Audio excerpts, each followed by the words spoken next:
దేవుని వాక్యమును చదువుకుందాం. అపోస్తలుల కార్యములు 3వ అధ్యాయము 21వ వచనము చదువుకుందాం. అన్నిటికీ కుదురుబాటు కాలములు వచ్చునని దేవుడు ఆది నుండి తన పరిశుద్ధ ప్రవక్తల నోట పలికించిన అంతవరకు యేసు పరలోక నివాసి అయి ఉండుట ఆవశ్యకము.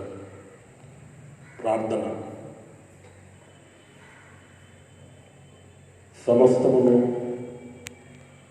జయించి తిరిగి లేచిన పునరుద్ధానుడు అయిన యేసు స్వామి, మీకు అనేకమైన వందనములు. నీవు పొందిన జయమును నిన్ను వేడుకునే వారికి, నిన్ను స్తుతించు వారికి, నిన్ను నమ్మిన వారికి, నిన్ను ప్రకటించు వారికి, నిన్ను ఆరాధించు వారికి అనుగ్రహించుచు ఉన్నందుకు వందనములు. నీ సంఘము ఈ పరిశుద్ధమైన దినమున నిన్ను ఆరాధించుచు ఉండగా నీ పునరుద్ధాన వెలుగు, నీ పునరుద్ధాన కాంతి మా అందరిపైన ప్రకాశింపజేసి నీ గుణాతిశయములను ప్రచురము చేయుటకు మమ్ములను పరిపూర్ణమైన సాధనములుగా వాడుకొనమని పునరుద్ధానుడైన యేసు నామమున వేడుకొని ప్రార్థించుచున్నాము తండ్రి. ఆమేన్.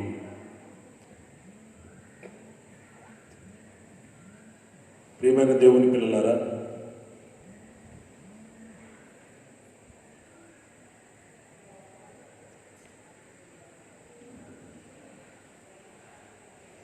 ఈరోజు మన భారతదేశ ప్రధాని శ్రీ నరేంద్ర మోడీ గారు ఈ మధ్యకాలంలో ప్రపంచమును కబలిస్తూ ఉన్న కరోనా వ్యాధి గురించి ఒక తీవ్రమైన వ్యాఖ్య ఆయన చేశారు. అదేమనగా,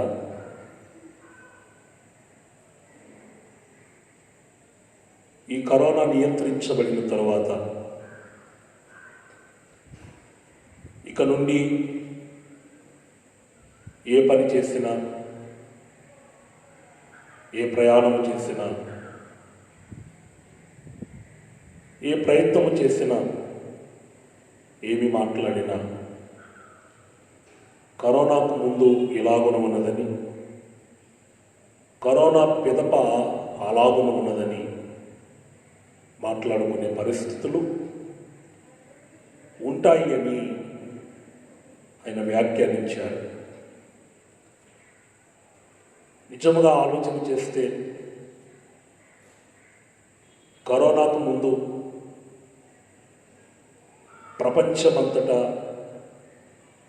అనుకూలమైన పరిస్థితులు అన్ని విషయాలలో మనకు అగపడుచు ఉన్నాయి.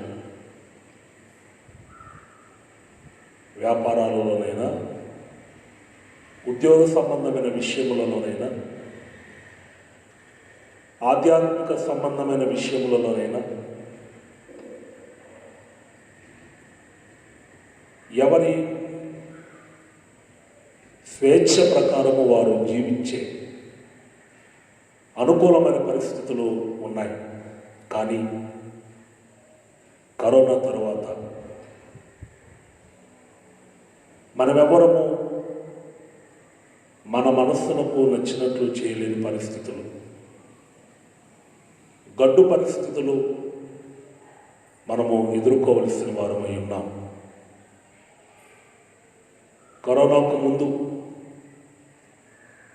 అందరి ఆర్థిక పరిస్థితులు ఎంతో కొంత మెరుగుగా ఉన్నా కరోనా తర్వాత పొదుపైన జీవితాన్ని, నిరాడంబరమైన జీవితాన్ని మనము కొనసాగించవలసిన వారమై ఉన్నాం. ఇప్పటి వరకు ఏ ఆలోచన లేకుండా విస్తారముగా ఖర్చు చేసిన మనము ఇక నుండి ఏమి చేయాలన్నా తీవ్రముగా ఆలోచించి ముందుకు అడుగు వేయవలసిన వారమై ఉన్నాం. కనుక లోకరీతిన ఆలోచించినప్పుడు, మానవ రీతిలో ఆలోచించినప్పుడు ముందున్న కాలము గడ్డు కాలమని కొంతమంది శాస్త్రవేత్తలు చెప్తున్నట్లు ముందు ఉన్నది ముసల పండగే అన్నట్లుగా చాలా గడ్డు పరిస్థితులు మనము ఎదుర్కోవలసిన వారమై ఉన్నాం. ప్రపంచము ఎదుర్కోవలసి ఉన్నది. అయితే వాక్యానుసారముగా ఆలోచించినప్పుడు, ఆత్మీయ రీతిలో ఆలోచించినప్పుడు యేసుక్రీస్తు వారు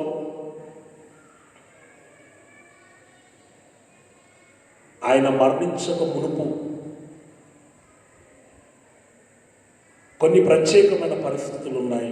ఆయన మరణించిన తర్వాత కొన్ని ప్రత్యేకమైన పరిస్థితులు మనము చూడవచ్చు. యేసుక్రీస్తు వారు తాను ఏర్పాటు చేసుకున్న శిష్యులు 3.5 సంవత్సరాలు వారితో కలిసి ప్రయాణించారు. అటువంటి వారికి హఠాత్తుగా ఆయన వారితో లేకపోవడం అనేది వారి జీవితంలో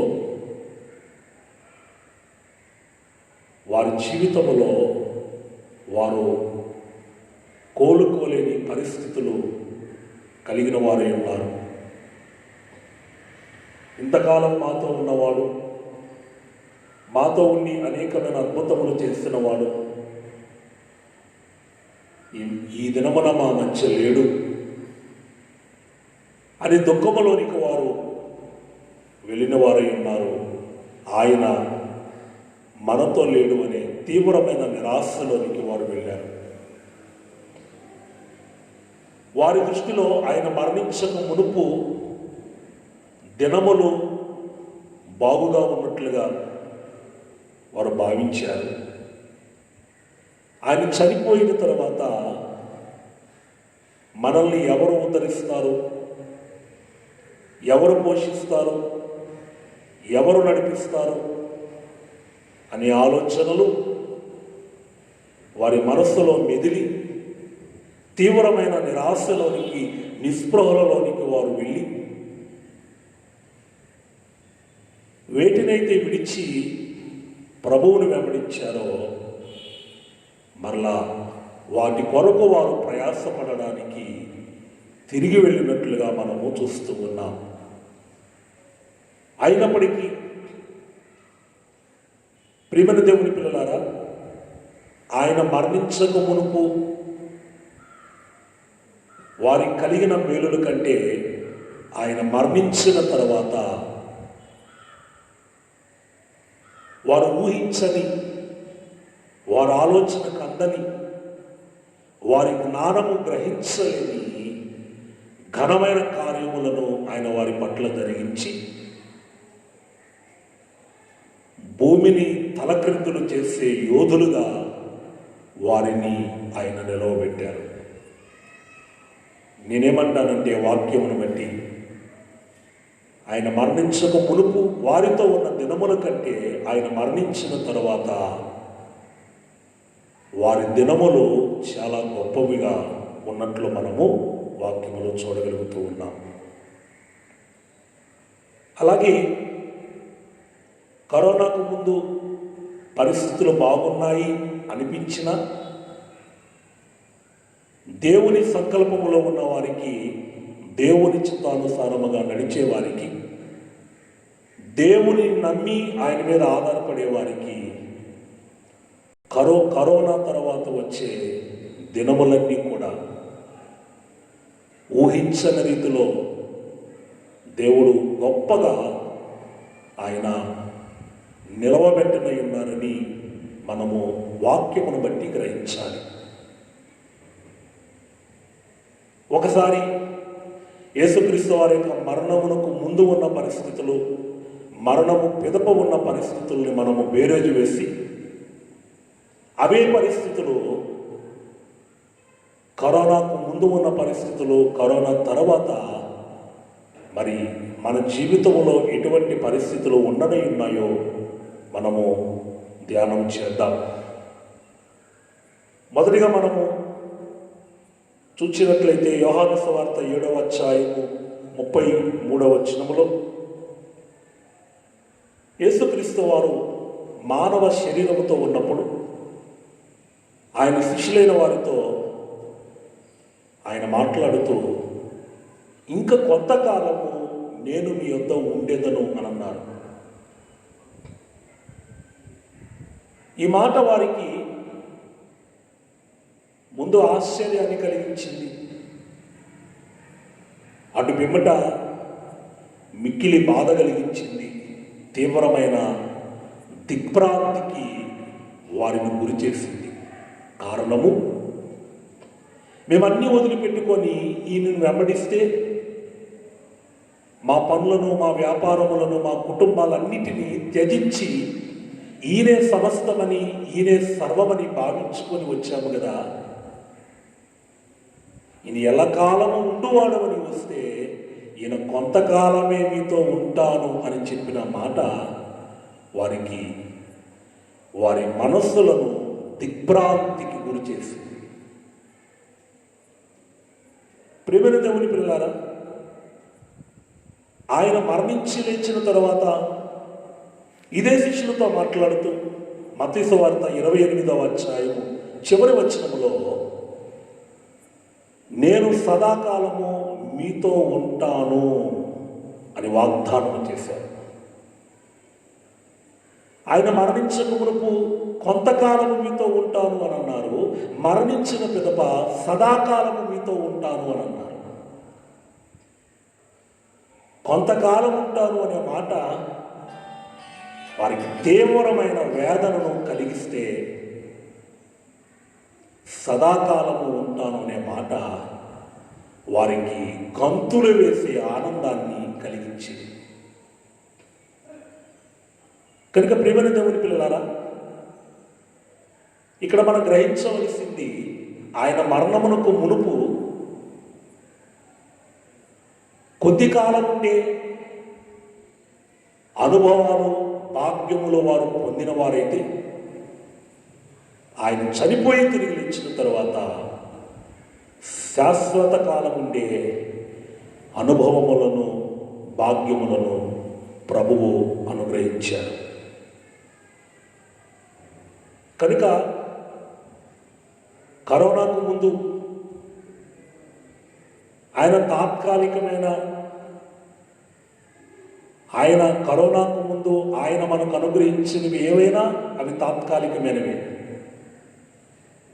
కరోనా తర్వాత వచ్చేవి అంటే ఇక నుండి ఆయన ఇవ్వనయున్నవి శాశ్వతమైన మేలులోనికి, భాగ్యములలోనికి, శాశ్వత కాలం ఉండే అనుభవాలలోనికి, ఆశీర్వాదాలలోనికి ఆయన నడిపించనే ఉన్నారనే సంగతి మనం జ్ఞాపకం ఉంచుకోవాలి. కాబట్టి ప్రియమైన దేవుని పిల్లారా, తాత్కాలికముగా ఉండే మేలులను కరోనాకు ముందు మనం పొందామని, శాశ్వత కాలము ఉండే మేలుకరమైన స్థితిలోనికి కరోనా తర్వాత ఆయన నడిపించనే ఉన్నారని మనము గ్రహించి ప్రభువును స్తుతించవలసిన వారమై ఉన్నాం. రెండవదిగా మనం చూస్తే యోహాను సువార్త 13వ అధ్యాయము 7వ వచనములో పరిశుద్ధ గురువారమున ఒక ప్రత్యేకమైన మేడగదిలో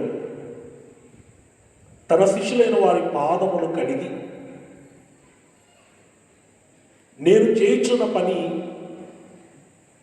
మీకు ఇప్పుడు అర్థము కాదు కానీ ఇక మీదట మీకు అర్థమగును అని అన్నారు.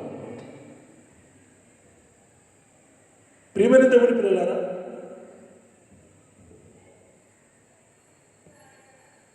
ఆయన ఎందుకు పాదములు కడుగుతున్నారో తెలియక పేతురు వంటి శిష్యులు ఆ కార్యమును తృణీకరించిన మరలా నాలో మీకు పాలు పంపునిస్తాను అని చెప్పగానే వారు ఆ పనికి తలవచ్చిన వారై ఉన్నారు. అంటే ఆయన ఎందుకు పాదాలు కడిగారో ఆయన మరణించక మునుపు వారికి అర్థము కాలేదు. కానీ ఆయన చనిపోయి తిరిగి లేచిన తరువాత, అనగా ఆయన మరణించి లేచిన తరువాత వారికి అర్థమయ్యింది, ఆయన అడుగు జాడలలో నుండి ఎన్నడూ తప్పిపోకున్నట్లుగా ఉండడానికే ఆయన వారి పాదములు కడిగారని వారు అర్థం చేసుకున్నారు. అంటే ఆయన మరణించక మునుపు ఆయన పనులను అపార్థము చేసుకున్న వారు ఆయన మరణించి లేచిన తర్వాత ఆయన చేసిన పనులను వారు అర్థము చేసుకున్న వారై ఉన్నారు. కరోనాకు ముందు అనేకమైన విషయములలో ఆయనను అపార్థము చేసుకున్న వారలారా, ఆయన ఉద్దేశములను ఆయన కార్యములను అర్థము చేసుకోలేకపోయిన వారులారా, ఈ కరోనా తర్వాత వచ్చే పరిస్థితులలో ఆయన మనలను, తనను, తన ఉద్దేశములను, తన కార్యములను అర్థము చేసుకోగలిగిన దైవ జ్ఞానమును ఆయన మనకు అనుగ్రహించమై ఉన్నారని మనము నమ్మవలసిన వారమై ఉన్నాం. దేవదాసయ్య గారు చక్కని కీర్తన రాస్తూ, చేసుకొనరాదు దేవుని అపార్థము చేసుకొనరాదు. కనుక అపార్థము దేవునిని, దేవుని ఏర్పాటుని, దేవుని సేవకులను, దేవుని వాక్యమును, దైవ సంబంధమైన కార్యములను అనేకమైన రీతులలో అపార్థము చేసుకున్న మనము ఈ కరోనా తర్వాత వాటన్నిటినీ అర్థము చేసుకొని ఆయన నిర్ణయించిన ఏర్పాట్లో నా నియమిత కార్యములు మాత్రమే నడుపుము, మానుకొనరాదు అన్నారు కనుక ఆయన అడుగుజాడల్లో మనల్ని ఆయన నడిపించనై ఉన్నారని మనము గ్రహించిన వారమై ఉండి ఆయనను స్తుతించవలసిన వారమై ఉండాలి. కాబట్టి మొదటిగా కొంతకాలమే ఉంటానన్నారు, మరణించిన తరువాత సదాకాలము ఉంటానన్నారు. కనుక ప్రియమైన దేవుని పిల్లలారా, రెండవదిగా ఇప్పుడు మీకు ఇది అర్థము కాదు అని అన్నారు. పాదములు కడిగేటప్పుడు ఆయన మరణించి లేచిన తరువాత ఆయన అడుగుజాడలో నడిపించడానికి, ఎన్నడూ కుడికి ఎడమకు తొలగిపోకుండా ఉండడానికి ఈ పని జరిగించారని వారు అర్థం చేసుకున్నారు. మూడవదిగా మనం చూస్తే, ఆయన మరణించక మునుపు మత్తయి సువార్త 10వ అధ్యాయములో ఆయన తన శిష్యులైన వారిని ఇద్దరే చొప్పున ఇశ్రాయేలీయుల మీద మధ్య సేవ చేయడానికి పంపించారు.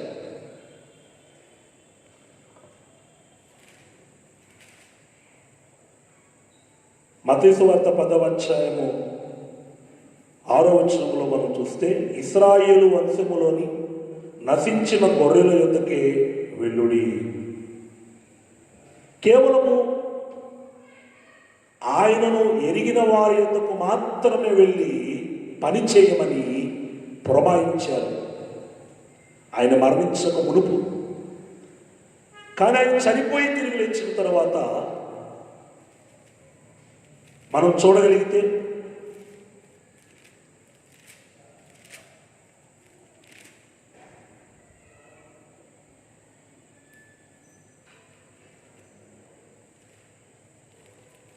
మార్కు సువార్త 16వ అధ్యాయములో 15వ వచనములో, మీరు సర్వలోకములకు వెళ్ళి సర్వ సృష్టికి సువార్తను ప్రకటించండి అని అన్నారు. ఆయన మరణించక మునుపు కేవలము ఆయనను ఎరిగిన వారి యొద్దకు వెళ్ళి సువార్త బోధించమని చెప్పిన ఆయన మరణించి లేచిన తరువాత బూదిగంతముల వరకు వెళ్ళి సేవ చేయమన్నారు. అంటే ఆయన మరణించక మునుపు పరిమితమైన సేవ, ఒక పరిధిని, ఆయన ఒక పరిధిలో ఉండే సేవను వారికి అనుగ్రహించారు. ఆయన మరణించి లేచిన తర్వాత పరిధి లేని సేవ, హద్దు లేని సేవ, ఎబేజు ప్రవక్త ప్రార్థించినట్లుగా నా సరిహద్దులను విశాలపరచమని ప్రార్థించినట్లుగా దేవుడు వారికి భూలోకమంతా కూడా సంచరించి పనిచేసే అంత గొప్ప పనిని వారికి అనుగ్రహించారు. కొంత పని మరణించక మునుపు ఇచ్చారు, అంత పని మరణించిన తరువాత ఇచ్చారు. కనుక ప్రియమైన దేవుని పిల్లలారా, ఆయన మరణమునకు మునుపు మనము చేసిన పని కొంత పని, మనం చేసిన ప్రార్థనలు కొంత ప్రార్థనలే, కొన్ని ప్రార్థనలే, మనం చేసిన స్తుతులైనా, మనం చేసిన సేవ అయినా, లేక మనం బోధించిన బోధలైనా, మనం చూపించిన మాదిరైనా, మనము దైవ సంబంధమైన విషయాలలో మనం ఏమి చేసినా కొంతవరకే జరిగించాము. ఆ కరోనా తర్వాత, ఆయన కరోనాకు ముందు మనము చేసిన సేవ కంటే అధికమైన సేవ, అధికమైన ప్రార్థన, అధికమైన బోధలు, అధికమైన కార్యములు ఆయన మన ద్వారా జరిగించని ఉన్నారని మనము వాక్యమును బట్టి నమ్మవలసిన వారమై ఉన్నాం. కనుక ప్రియమైన దేవుని పిల్లలారా, ఆయన మరణించక మునుపు వారికి ఒక పరిధి ఉన్నది. ఆయన చనిపోయి తిరిగి లేచిన తర్వాత భూలోకమంతా సంచరించే శక్తిని వారికి అనుగ్రహించారు. కాబట్టి ఆయన సేవ చేసేవారు పరిధిని పెంచుతారు, సామర్థ్యాన్ని పెంచుతారు, ఆత్మీయ జీవితంలో ఉన్న వృద్ధిని, ఆత్మీయాభివృద్ధిని కూడా ఆయన అంచెలంచెలుగా క్రమక్రమముగా వర్ధిల చేస్తారని మనము గ్రహించి ఆయన స్తుతించవలసిన వారమై ఉన్నాం. అంతేకాకుండా మత్తయి సువార్త 10వ అధ్యాయములోనే మనం చూసినట్లయితే మొదటి వచనములో ఆయన 12 మంది శిష్యులను పిలిచి అపవిత్రాత్మలను వెళ్ళగొట్టుటకును, ప్రతి విధమైన రోగమును, ప్రతి విధమైన వ్యాధిని స్వస్థపరచుటకును వారికి అధికారం ఇచ్చారు. ఇంతకుముందు వాక్యంలో ఒక మాటను చెప్పవలసి ఉంది. ఏమిటంటే, ముందు యేసుక్రీస్తు వారు తన శిష్యులైన వారిని సేవను ఆయనను ఎరిగిన వారి మధ్య ఆరంభింపజేశారు. ఆయన చనిపోయి తిరిగి లేచిన తరువాత ఆయనను ఎరగని ప్రజల యొద్ద కూడా ఆయన వారి చేత జరిగించారు. ముందు సేవ ఎరిగిన వారి మధ్య ఆరంభించి ఎరగని వారి వరకు ఈ సేవ విస్తరించాలి. ఇది ప్రభు ఉద్దేశమైనది. కనుక కరోనాకు ముందు ఆయన ఎరిగిన వారి మధ్య సేవ జరిగించిన వారు, ఆయనను ఎరిగిన వారికి బోధించిన వారు, ఆయన ఎరిగిన వారి యొక్క సాక్ష్యం ఇచ్చిన వారు కరోనా తర్వాత ఆయనను ఎరుగని ప్రజల యొద్దకు వెళ్ళి సాక్ష్యం ఇచ్చేవారుగాను, సువార్తం ఇచ్చేవారుగాను, సువార్త చెప్పేవారుగాను ఉండవలసిన వారమై ఉన్నాం. మంచిది. మత్తయి సువార్త 10వ అధ్యాయము 1వ వచనములో యేసుక్రీస్తు వారు దయ్యములను వెళ్ళగొట్టే శక్తి, ప్రతి విధమైన రోగమును బాగు చేసే శక్తి ఇచ్చారు. కనుక బాగు చేసే శక్తి, ఆయన మరణించక మునుపు బాగు చేసే శక్తి ఇచ్చారు. ఆయన చనిపోయి తిరిగి లేచిన తర్వాత అపొస్తలుల కార్యములు 2వ అధ్యాయములో మనం చూసినట్లయితే 14వ వచనములో, అలాగే 41వ వచనంలో మనం చూసినట్లయితే పేతురు గారు పరిశుద్ధాత్మను పొందిన తర్వాత ఆయన ప్రజల ఎదుట నిలవబడి ప్రభువుని గురించి బోధిస్తే 3000 మంది ప్రభు వైపు ఆకర్షింపబడ్డారు. ఆయన మరణించక మునుపు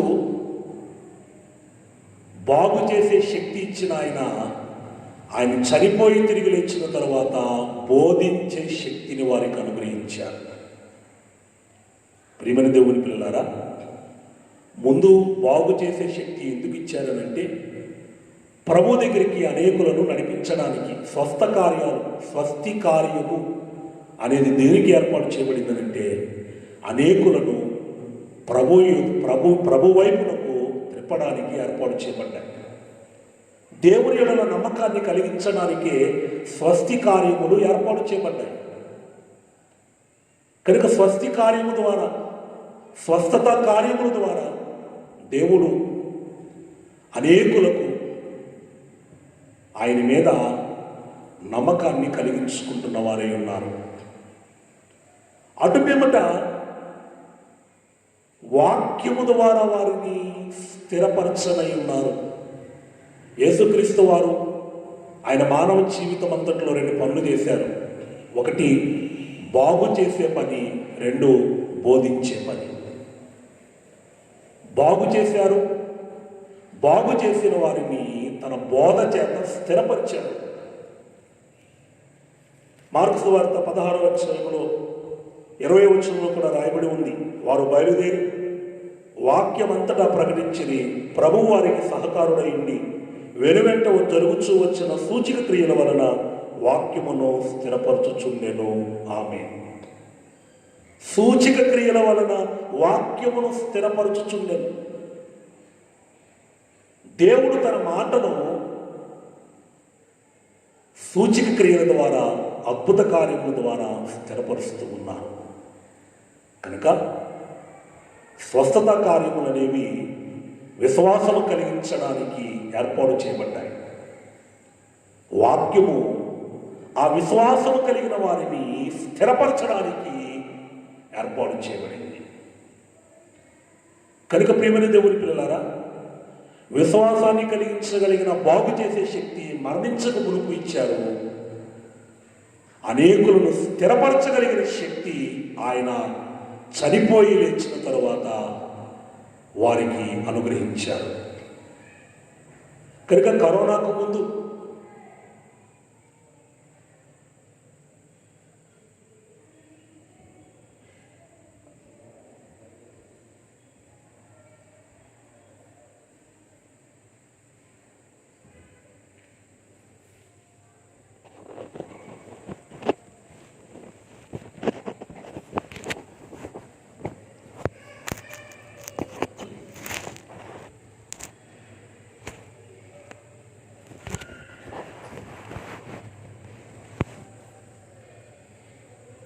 కరోనాకు ముందు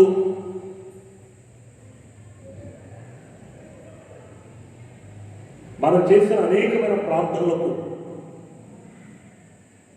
మనం జరిగించిన అనేకమైన పనులకు దేవుడు అనేకులను దేవుని వైపుకు మరల్చుకున్నారు. కానీ కరోనా తర్వాత ఆయన మన వాక్యము ద్వారా, ఇంకా చెప్పాలనంటే దేవదాసయ్య గారు అన్నారట, నీ అనుభవంలో లేనిదే నీవు బోధించవద్దు అని. కాబట్టి వాక్యమును బోధించేటప్పుడు అనుభవంలో లేకుండా బోధిస్తే ప్రజలు దేవుని వైపునకు తిప్పబడరు. దేవుని ప్రేమించండి అని చెప్పాలంటే ముందు బోధించేవాడు ప్రేమించేవాడై ఉండాలి. క్షమించండి పొరుగు వారిని అని బోధించేవాడు క్షమించే గుణము కలిగి ఉంటేనే బోధించాలి. కనుక మరణమునకు ముందు అద్భుత కార్యముల ద్వారా అనేకులను ప్రభు తట్టు త్రిప్పిన వారు మాదిరికరమైన జీవితము ద్వారా ఆయన చనిపోయిన తర్వాత అనేకులను ఆయన తట్టు త్రిప్పారు. కరోనాకు ముందు అనేకమైన ప్రార్థనలు, అనేకమైన స్తుతులు, లేక అనేకమైన దైవ సంబంధమైన కార్యములు చేసి అనేకులను దేవుని వైపునకు ఆకర్షించిన వాళ్ళారా, కరోనా తర్వాత మనము చేయవలసిన పని ఏమిటయ్యానంటే, లేక దేవుడు మన జీవితంలో చేయించుకునే పని ఏమిటనంటే, ఆయన ఎలాగున ఈ లోకములో జీవించారో ఆయన వంటి మాదిరి, ఆయన వంటి ప్రేమ, ఆయన వంటి సహనం, ఆయనకున్నటువంటి ఓర్పు, ఆయనకున్నటువంటి నిగ్రహము, ఆయన కలిగిన క్షమాగుణము, ఇవన్నీ మనం కలిగిన వారమై మనం బోధిస్తే అప్పుడు అనేకులు ఆయన యుద్ధకు తిప్పబడతారు, అనేకులు స్థిరపరచబడతారు. కనుక ప్రియమైన దేవుని పిల్లలారా, మాదిరి జీవితాన్ని ఆయన మనకు కరోనా తర్వాత అనేకులకు అనుగ్రహించని ఉన్నారు అని మనము నమ్మవలసిన వారమై ఉన్నాం. అంతేకాకుండా మత్తయి సువార్త 10వ అధ్యాయంలోని మొదటి వచనంలో మనం చూసినట్లయితే వారికి అధికారం ఇచ్చారు, ఆయన బాగు చేయడానికి అధికారం ఇచ్చారు ఆయన మరణించక మునుపు. అయితే ఆయన చనిపోయి తిరిగి లేచిన తర్వాత లూకాసు వార్త 24వ అధ్యాయంలో ఆయన ఒక వ్యాఖ్య చేశారు. ఏమిటంటే 49వ వచనంలో, నా తండ్రి వాగ్దానం చేసినది మీ మీదకు పంపుచున్నాను, మీరు పైనుండి శక్తి పొందే వరకు పట్టణములో నిలిచి ఉండుడని వారితో చెప్పాను. మీరు పైనుండి శక్తి పొందే వరకు మీరు వెళ్ళవద్దు అని చెప్పారు. అంటే పరిశుద్ధాత్మను పొందకుండా వెళ్ళవద్దు. ప్రియమైన దేవుని పిల్లలారా, కనుక ఆయన చనిపోక మునుపు అధికారం ఇచ్చానని రాయబడి ఉంది. మరి చనిపోయిన తిరిగి లేచిన తర్వాత మీరు శక్తి పొందే వరకు వెళ్ళవద్దని ఎందుకన్నారు ఆయన? అంటే ఆయన చనిపోక మునుపు వారు పరిమితమైన శక్తిని కలిగి ఉన్నారు. ఆయన చనిపోయి తిరిగి లేచిన తర్వాత వారు బూదిగంతముల వరకు వెళ్ళి సేవ చేయవలసిన వారై ఉన్నారు. కనుక ఆయన వారికి అపరిమితమైన శక్తిని పరిశుద్ధాత్మ ద్వారా అనుగ్రహించారు. పరిశుద్ధాత్మ వెలిగింపు, ఇక పరిశుద్ధాత్మ నడిపింపు, పరిశుద్ధాత్మ ఉద్రేకము ఆయన మరణించక మునుపు వారికి కలిగితే, ఆయన మరణించి లేచిన తర్వాత పరిశుద్ధాత్మ కొమ్మరింపు వారు కలిగిన వారే, వారు పరిశుద్ధాత్మ శక్తితో సంపూర్ణంగా నింపబడిన వారే, వారు సేవ చేసిన వారే ఉన్నారు. కనుక పరిమితమైన శక్తి ఆయన మరణించక మునుపు. అందుకే వారు మరి అనేకం దెయ్యములను వెళ్ళగొట్టిన ఒక బాలునిలో ఉన్న దురాత్మను వారు వదిలించలేకపోయారు. మేము ఎందుకు వదిలించలేకపోయామని అడిగారు యేసు ప్రభువుని. యేసుక్రీస్తు వారు వదిలించారు. ఇటీవి ఉపవాసముల వల్లనే వదులును అని అన్నారు యేసు ప్రభు వారు. కాబట్టి వారు సేవ చేసిన, వారికి శక్తి ఉన్న, కొన్ని చేయగలిగారు, కొన్ని చేయలేకపోయారు. కానీ చనిపోయి తిరిగి లేచిన తర్వాత వారు చేయలేని కార్యం ఏదీ లేదు. చనిపోయిన వారిని కూడా వారు బ్రతికించగలిగారు. వారి నీడ చేత కూడా రోగులను స్వస్థపరిచారు. అంత ఘనముగా దేవుడు వారిని వాడుకున్నారు. కాబట్టి కరోనాకు ముందు ప్రియమైన దేవుని పిల్లలారా, కొంత మాత్రమే మనం పని చేయగలిగాం, కొంత శక్తిని మనం పొందగలిగి ఉన్నాం. పరిశుద్ధాత్మ యొక్క వెలిగింపునో, పరిశుద్ధాత్మ యొక్క నడిపింపునో, ఉద్రేకాన్ని కలిగి ఉన్నాం. కరోనా తర్వాత పరిశుద్ధాత్మ కొబ్బరింపు కొరకు కనిపెట్టి పరిశుద్ధాత్మను పొంది మనము అనేకులను ఆయన తట్టు ఆకర్షించే వారమై ఉండాలి. మంచిది. మరొక విషయాన్ని మనం పరిశీలన చేస్తే, ప్రియమైన దేవుని పిల్లలారా, లూకాసు సువార్త 5వ అధ్యాయంలో ఆయన తన శిష్యులైన వారు ఒకనొక దినమున సముద్రములోనికి వెళ్ళి వల వేసి ఒక చేపైన దొరకకపోవటం చూచి తిరిగి వచ్చారు. వారు తమ వలలు శుభ్రము చేసుకుంటూ ఉండగా ప్రభువు వారితో, మీరు లోతునకు వెళ్ళి వల వేయండి అని చెప్పారు. వారు లోపలకు వెళ్ళి వల వేశారు. ప్రభు చెప్పినట్లుగా వారికి విస్తారమైన చేపలు పడ్డవి. కానీ ఆయన చనిపోయి తిరిగి లేచిన తర్వాత మనం చూడగలిగితే యోహాను సువార్త 21వ అధ్యాయంలో 6వ వచనంలో, మీ కుడి ప్రక్కన వల వేయండి అని అన్నారు. అప్పటి వరకు వారికి ఒక చేప అయినా పడలేదు. కానీ ఎప్పుడైతే కుడి ప్రక్క వేయమన్నారో విస్తారమైన చేపలు ఇక్కడ కూడా పడ్డాయి. మరణించక మునుపు లోతులోనికి నడిపించారు, లోతులకు వెళ్ళి వల వేయమన్నారు. అని చనిపోయి తిరిగి లేచిన తర్వాత కుడి ప్రక్కన వల వేయమన్నారు. కరోనాకు ముందు ఆయన అనేకమైన అనుభవాలు, లోతైన అనుభవాలు మనకు అనుగ్రహించారు. లోతైన వాక్యోపదేశములు వినిపించారు. ఎన్నో బలమైన కార్యాలు మన జీవితంలో జరిగించారు. ఎప్పుడెప్పుడో మనం విన్న అనేక మన చెవులతో విన్నవి మన జీవితంలో మనమే రుచి చూడగలిగిన అద్భుతాలు కూడా మన జీవితంలో జరిగించారు. మర్మమైన విషయాలు వాక్యం ద్వారా వివరించారు. ఇవి కరోనాకు ముందు. కరోనా తర్వాత ఆయన ఏం చేయని ఉన్నారంటే కుడి ప్రక్కన వల వేయండి అని అన్నారు. పరమగీత గ్రంథము 2వ అధ్యాయములో మనం చూస్తే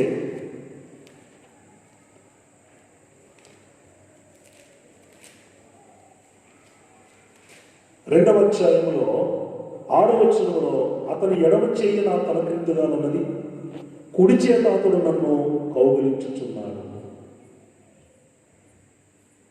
కనుక కుడి అనేది ఆయన కుడివైపు వల వేయండి అనుడి ద్వారా ఆయన వారు దారి తప్పి ఉన్నారు కనుక వారి మీద కోపపడకుండా వారందరినీ తన కౌగిలిలోనికి తీసుకున్నాడు. కుడి అనేది ఆయన కౌగిలిని సూచిస్తూ ఉంది. కనుక కరోనాకు ముందు లోతైన విషయములను, లోతైన అనుభవాలను తెలియజేసిన ప్రభు కరోనా తర్వాత ఎలా జీవించాలి, ఎలా బ్రతకాలి, ఎలా అప్పుడు తెచ్చుకోవాలి, ఎలా ప్రభువును ఆరాధించాలి అని బాధపడేవారులారా ఆయన తన వారిని తన కౌగిలిలోనికి తీసుకుంటున్నారు. కీర్తన గ్రంథంలో ఉన్నట్లుగా నీ లోగిట నీ భార్య ఫలించు ద్రాక్షావల్లి వలె ఉండును. లోగిట ఉన్న భార్య ఫలిస్తే కౌగిలిలో ఉన్న భార్య ఎంత గొప్పగా ఫలిస్తుందో ఆలోచించేయండి. దేవుని కౌగిలిలో ఉన్న సంఘము గొప్పగా ఫలిస్తుంది. నేను మీ యందును మీరు నా యందును ఉన్న యెడల మీరు బహుగా ఫలిస్తారు. కాబట్టి కరోనాకు ముందు ఆయన మనల్ని ఫలింపజేశారు అనేకమైన విషయాల్లో. కరోనా తర్వాత గొప్పగా బహుగా ఆయన ఫలింపచేయలే ఉన్నారని మనము జ్ఞాపకం చేసుకోవాలి. అంతేకాకుండా ప్రియమైన దేవుని పిల్లలారా, ఇదే లోకాసు వార్త 5వ అధ్యాయంలో మనం గమనించినట్లయితే వారు వల వేసిన తర్వాత 2 దోణెలు నిండిపోయేంత చేపలు వారు పట్టిన వారై ఉన్నారు.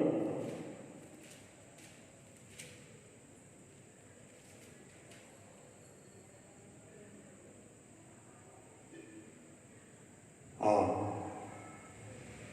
7వ వచనంలో వారు వేరొక దోణిలో ఉన్న తమ పాలివారు వచ్చి తమకు సహాయము చేయవలని వారికి సంజ్ఞలు చేసేది. వారు వచ్చి 2 దోణెలు మునుగునట్లు చేసేది. 2 దోణెలు మునిగిపోయినట్లుగా వారికి చేపలు పడ్డాయి.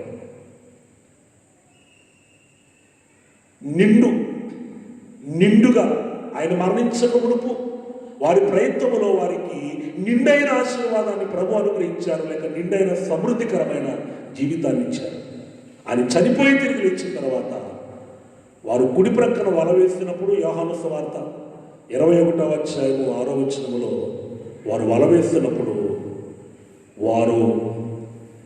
వారి దోణిలో కూడా పెట్టుకోలేనంత గొప్ప చేపలు వారి వలలో పడ్డాయి. అందుకే వారు దోణిలో ఉండే సముద్రములో నుండి వలని లాగి తరిగి తీసుకొచ్చారు తప్ప వారు దోణిలో నింపలేదు. అంటే దోణిలో కూడా పట్టలేనన్ని చేపల దేవుడు ఆయన చనిపోయి తిరిగి లేచిన తర్వాత ఇచ్చారు.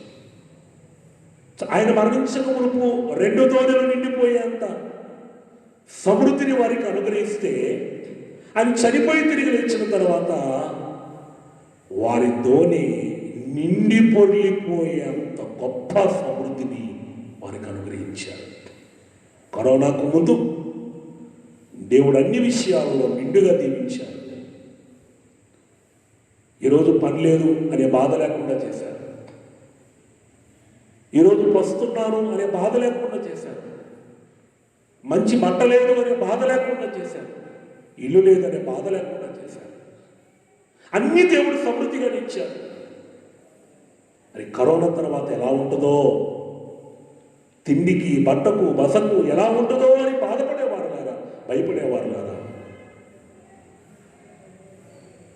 ఆయన మరణమునకు ముందు నిండుగా దీవించిన దేవుడు ఆయన మరణము తర్వాత నిండి పొర్లిపోయేటట్లు దీవించారు. కరోనాకు ముందు నిండుగా దీవించిన దేవుడు మనల్ని కరోనా తర్వాత నిండి పొర్లిపోయేటట్లుగా ఆయన దీవించనే ఉన్నారు. ఇందు నిమిత్తమే మనము ప్రభువును స్తుతించవలసిన వారమై ఉన్నాం.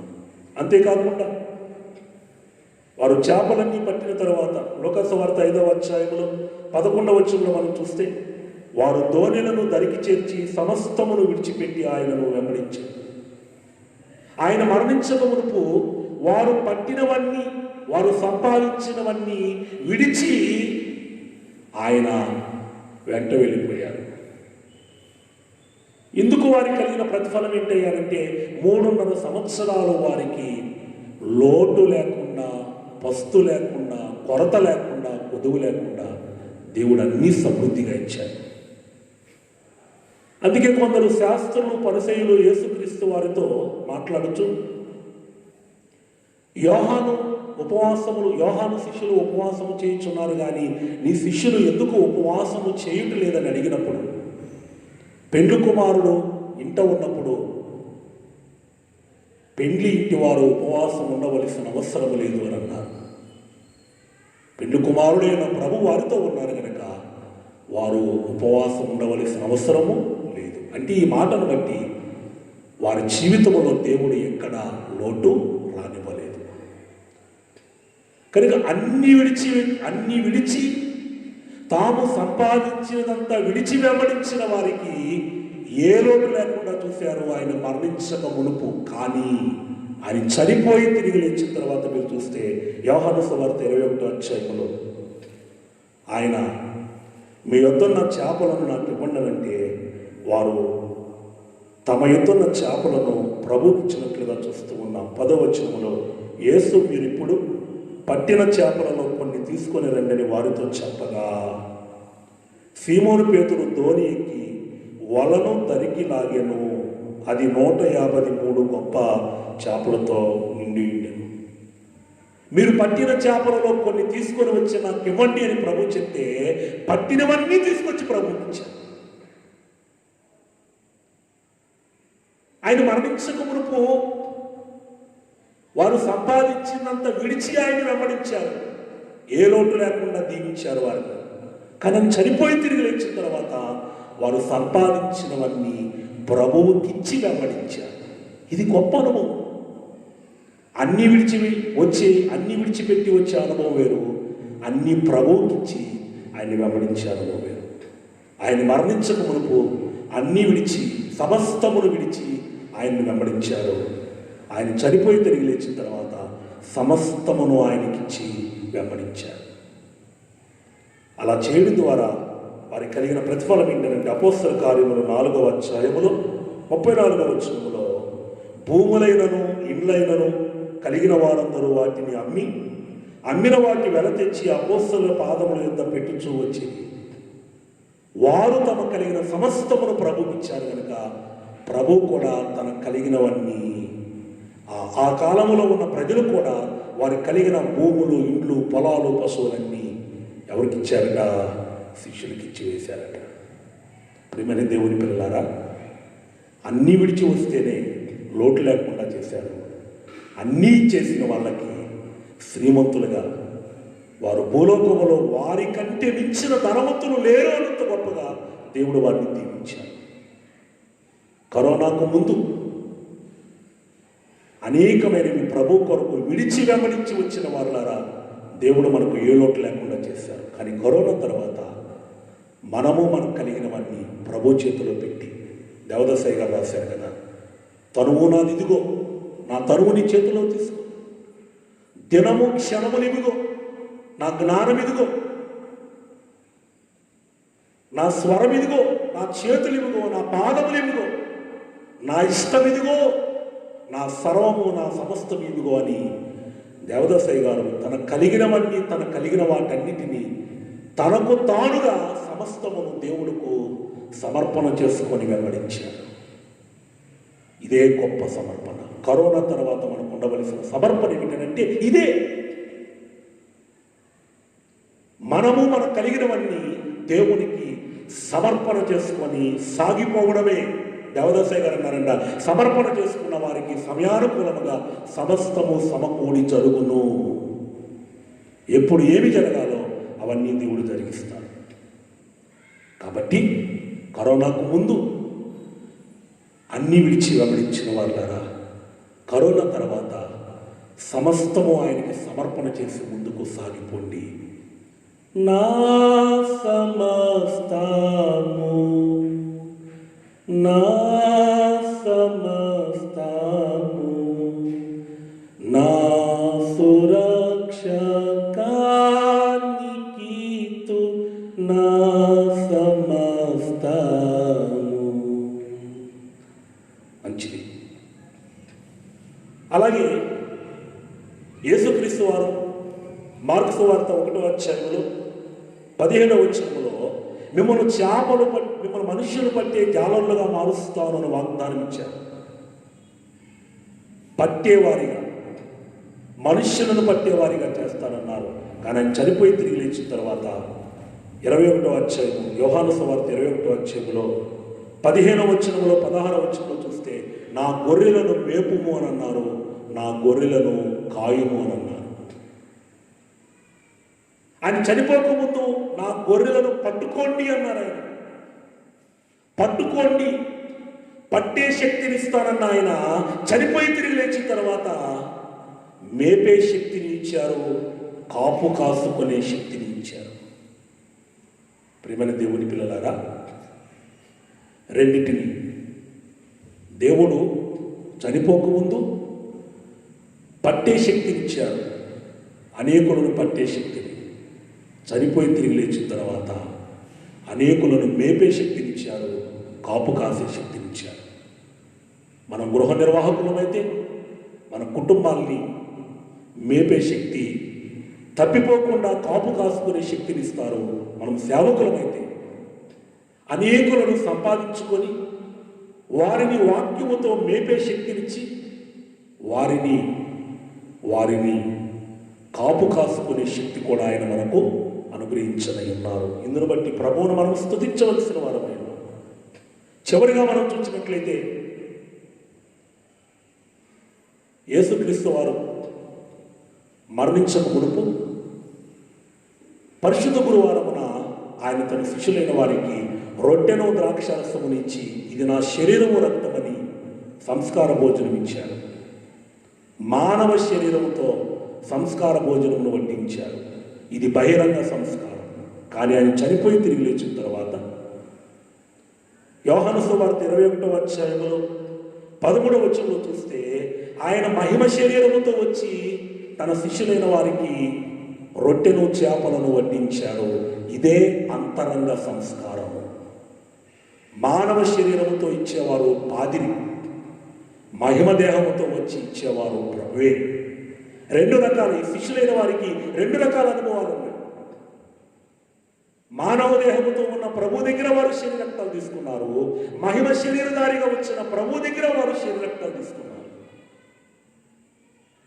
కనుక సంఘముతో కలిసి మనము పుచ్చుకునేది, పాదిరి దగ్గర మనం తీసుకునేవి బహిరంగ సంస్కార భోజనం అయితే, ప్రతి గురువారము 1 గంట దేవుని సన్నిధిలో మోకరించి మనం కనిపెడితే ప్రభువే స్వయముగా వచ్చి మహిమ శరీరముతో వచ్చి ఆయన మనకిచ్చే శరీర రక్తములు అంతరంగ సంస్కారములకు సాదృశ్యముగా ఉన్నాయి. కనుక ఆయన మరణమునకు ముందు బహిరంగ సంస్కార భోజనం ఇచ్చిన ఆయన చనిపోయి తిరిగి లేచిన తర్వాత అంతరంగ సంస్కార భోజనం ఇచ్చారు. ఇది చాలా ఉన్నతమైన అనుభవం. కరోనాకు ముందు కేవలము పాదిరి గారు ఇచ్చే శరీరక్తాలు తీసుకునే అనుభవం కలిగిన మనము కరోనా తర్వాత దైవ సన్నిధిలోకి వెళ్ళి గురువారం 1 గంట మోకాళ్ళ మీద ఉండి కనిపెట్టి అంతరంగ సంస్కార అనుభవం పొందే భాగ్యము కూడా ప్రభు మనకు అనుగ్రహించునై ఉన్నారని మనం జ్ఞాపకం చేసుకోవలసిన వారమై ఉన్నాం. మరొక విషయాన్ని చెప్పి నేను ముగిస్తాను. ఆయన చనిపోకముందు శిష్యులైన వారు దోణిలో ప్రయాణం చేస్తూ ఉన్నప్పుడు మేము నశించిపోతున్నాం, తుఫాను వచ్చింది, తుఫాను చూసి మేము నశించిపోతున్నాం, నీకు చింత లేదా అని అన్నాను. చావంటి వారికి భయము, కానీ ఆయన చనిపోయి తిరిగి లేచిన తర్వాత పేతురు చెరసాలలో ఉండి రేపటి దినమున మరణముకు సిద్ధము కావలసి ఉన్న పరిస్థితులలో హాయిగా నిద్రపోతూ ఉన్నాడు. అక్కడ చావంటే భయం ఉంది, ఇక్కడ చావంటే భయం లేదు. మరణమునకు ముందు చావంటే భయపడిన శిష్యులు మరణము తర్వాత చావంటే వారికి భయం లేదు. చావుని వారు లెక్క చేయలేదు, ఎందుకంటే అది నన్నేమీ చేయలేదు.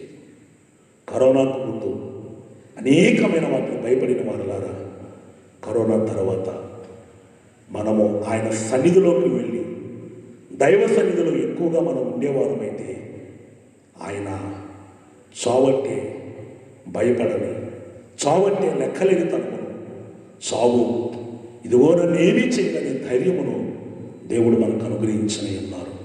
కనుక ప్రియమైన దేవుని పిల్లలారా, ఇటువంటి అనుభవాలు శిక్షలైన వారికి ఇచ్చారు. కనుక కరోనా కంటే ఆయన లేడు అనే సమస్య అధికం, కానీ అటువంటి సమస్య తీరిపోయింది.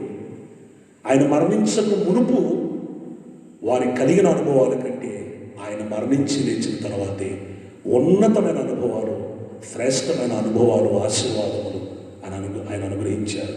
కాబట్టి ప్రియమైన దేవుని పిల్లలారా, ఆయన ఆరాధించు ఉన్నవారులారా, గమనించండి.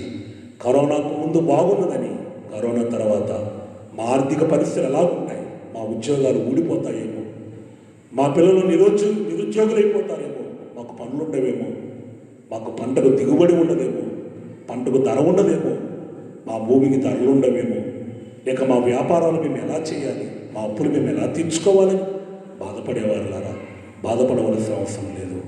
కనుక ఆయన మరణము తర్వాత ఎటువంటి ఉన్నతమైన అనుభవాలు తన శిష్యులే వారికి అనుగ్రహించారు. ఆయన సంకల్పములో ఉన్న వారికి, ఆయన నమ్మి ఆయన మీద ఆధారపడి ఆయన అడుగుజాడల్లో నడిచే వారికి దేవుడు ఈ కరోనా తర్వాత ఉన్నతమైన అనుభవాలు, శ్రేష్టమైన అనుభవాలు అనుగ్రహించని ఉన్నారని వాక్యమును బట్టి మీకు తెలియజేస్తూ భయపడవలసిన అవసరం లేదు.